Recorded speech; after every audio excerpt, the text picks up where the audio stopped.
Assalamualaikum warahmatullahi wabarakatuh. Waalaikumsalam. Selamat sore, siang, dan malam untuk teman-teman Latsar, peserta Latsar dimanapun juga Anda berada. Kali ini kita kedatangan tamu kita, Widya Iswara kita, senior kita, guru kita, dan juga tentunya master dari Agenda 2 khususnya nasionalisme, Bapak Haji Gugum dari Puslakbang PKSN, Lembaga Administrasi Negara, Bapak Ibu. Baik, Pak Haji, sehat Pak Haji? Alhamdulillah. Oke. Saya izin pakai masker Pak Haji. Oh, silakan, Kang Indra. Saya ini kalau bicara ketutup agak kurang jelas. Oke. Ya jadi masalah Pak Haji. Siap. Jarak kita jauh nih Pak Haji ya. Siap. Oke, kita sambil minum Pak Haji, boleh diminum dulu. Oke, terima kasih. Mari, Mas Indra. Ya. Oke Pak Haji. Dan terima kasih banget Pak Haji ini udah mau sharing dengan rekan-rekan kita serta Latsar CPNS terkait nasionalisme. Karena memang nasionalisme ini sesuatu yang sebetulnya wajib Pak Haji ya untuk dimiliki oleh para ASN, apalagi para CPNS kita nih ya, teman-teman kita. Namun sebelum itu saya ingin tahu nih Pak Haji, dari perspektif Pak Haji, nasionalisme itu seperti apa sih Pak Haji? Baik, banyak orang bicara nasionalisme Mas Indra, Kang Indra ya. Pertanyaannya kadang-kadang nasionalisme ini juga suka sempit gitu. Ya. Contoh yang paling sederhana, nasionalisme ini tumbuh ya, kelihatan sekali. Ya. Contoh yang paling sederhana Kang Indra, Ya. itu kalau PSSI main sepak bola iya. melawan Malaysia, wah, NKRI semua pakai bendera, gitu betul. Tapi begitu Persib melawan Persija, pertanyaan saya di mana nasionalisme? Hilang. Nah itulah saya bilang tadi, maka perlu ada pemahaman kembali tentang nasionalisme. Apa sih sebenarnya nasionalisme itu?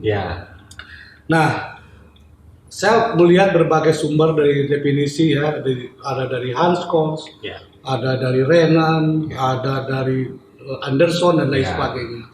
Saya coba dari situ menangkap apa sih sebenarnya nasionalisme itu.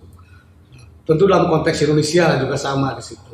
Maka saya dapat simpulkan bahwa yang namanya nasionalisme itu kecintaan, kesetiaan tertinggi yang harus diberikan kepada bangsa dan negara. Nah, itulah pengertian nasionalisme. Kemudian kapan sih nasionalisme mulai tumbuh atau ada gitu? Atau kenapa ada nasionalisme di sebuah negara? Ada nation di sebuah negara? Nah, ini juga banyak teori-teori yang kata Kang Indra itu kita pernah ngobrol-ngobrol. Ini imajinasi masyarakat itu ya.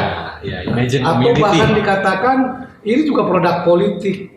Tidak salah juga. Betul. Jadi kalau dalam konteks nasionalisme itu tumbuh kapan? Banyak sekali beragamnya, mungkin karena kesamaan warna kulit, kesamaan ras, kesamaan budaya, itu juga bisa membentuk sebuah nation, sebuah bangsa. Nah, yang kita kenal mungkin dengan ethnic nation gitu ya. Ada juga karena berdasarkan kesamaan yang lainnya dari keberagaman tadi. Yang kita kenal dengan civic nation di sini.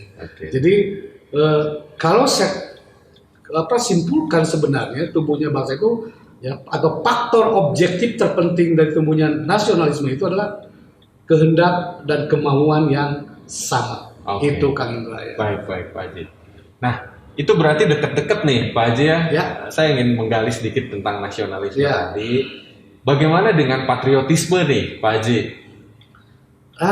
Tentu kalau nasionalisme ini supaya terpelihara dengan baik harus memiliki jiwa-jiwa patriot yang bisa mempertahankan nasionalisme itu tadi. Ini mungkin lebih banyak pada aspek bersikap, berperilaku. Salah satunya adalah kita harus memiliki jiwa yang punya jiwa patriot. Dia nggak pernah lagi berpikir, kalau dalam konteks ASN mohon maaf ya, pejuang-pejuang bangsa yang memiliki jiwa patriot tinggi nggak pernah bilang berapa sih saya dibayar? Atau yang paling sederhananya, waktu kita ada Sumpah Pemuda, saya pastikan mereka itu tidak ada yang nanyain ada SPPD-nya. Nah itulah kayak gitulah.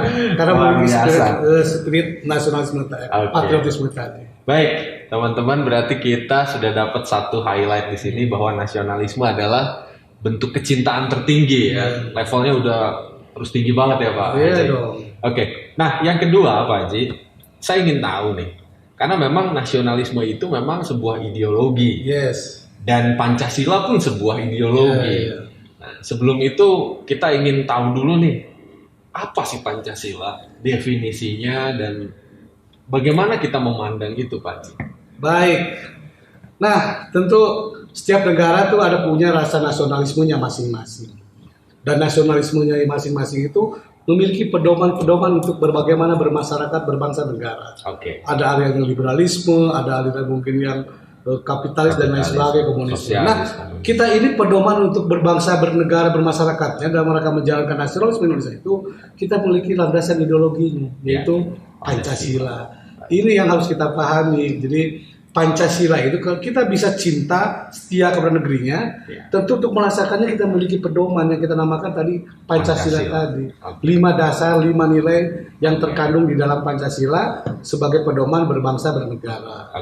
Jadi Pancasila dia kedudukannya seperti manual book ya. Nah, bagaimana kita berbangsa, aplikasikan atau ya pandangan hidup ya dalam berbangsa dan bernegara. Secara formal dia sebagai pandangan hidup gitu ya, sebagai dasar negara, sebagai ligatur, kemudian juga sebagai pemersatu bangsa, bahkan dia sebagai sumber dari segala sumber hukum. Nah, tentang tadi Kang Indra bilang manual bangsa, mungkin saya akan uraikan sedikit Kang Indra. Apa sih maksud dengan manual bagi bangsa Indonesia itu? Begini.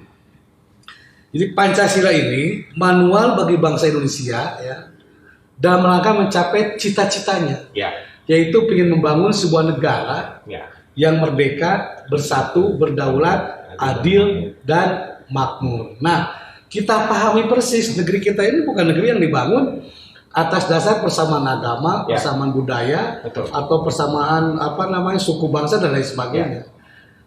Kita paham betul Sabang sampai Merauke, Nianga sampai Pulau Rote ada ribuan pulau.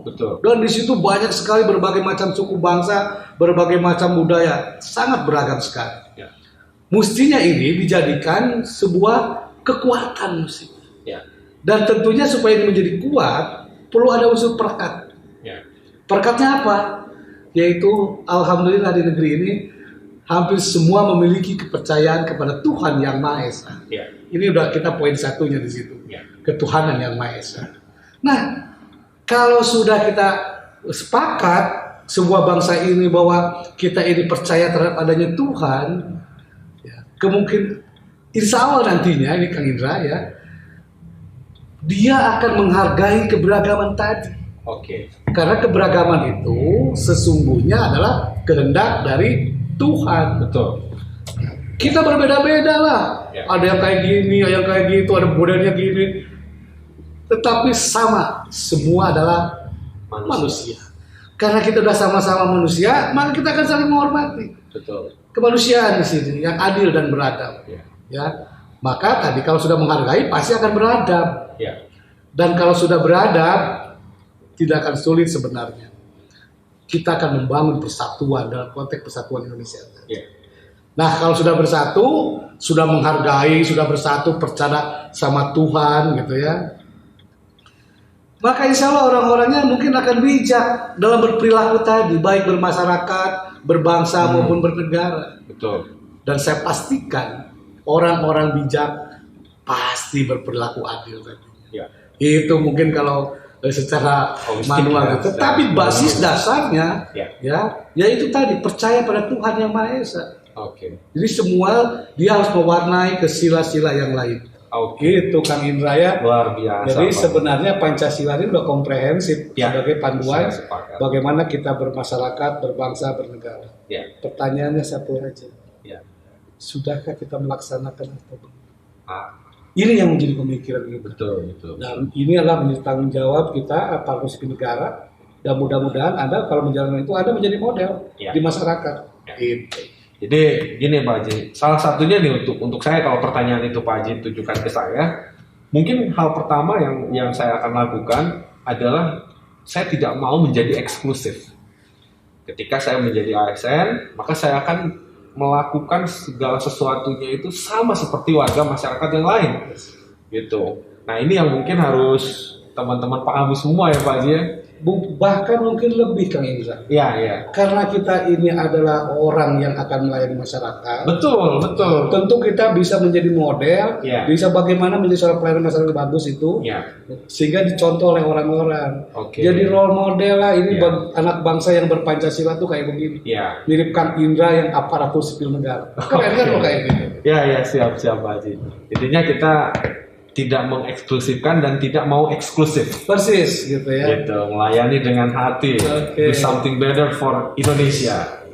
Baik Pak Haji, ini di penghujung podcast kita, di penghujung acara kita, mungkin ada yang Pak Haji mau sampaikan nih terkait nasionalisme ke teman-teman di peserta latsar di luar sana, entah dimanapun mereka berada. Silakan Pak Haji. Teman-teman, saudara-saudaraku, semua peserta atau calon pegawai negeri sipil yang akan nanti mengikuti pelatihan latsar ini, saya berharap banyak pada Anda karena Anda adalah generasi masih muda yang akan menjalankan negara ini di kemudian hari. Mungkin Anda lah para pemimpin bangsa itu. Maka terletak di pundak Anda bagaimana mengimplementasikan Pancasila dalam fungsi Anda pertama sebagai pelaksana kebijakan publik, pelayan publik, dan pemersatu bangsa. Di tengah-tengah gempuran globalisasi, ada radikalisasi, ada orang dari pluralisme dan lain sebagainya sekarang ini, dan bagaimana Anda tetap konsisten sebagai 3 fungsi tadi. Dalam fungsi pelayan publik, bagaimana Anda berbicara tentang profesionalisme, tidak diskriminasi, kemudian berikan yang terbaik sebagai pelaksana kebijakan publik. Anda bekerja berbasiskan nilai-nilai kepublikan, bagaimana Anda membangun kepercayaan masyarakat terhadap ASN kepada pemerintah sebagai perekat pemersatu bangsa.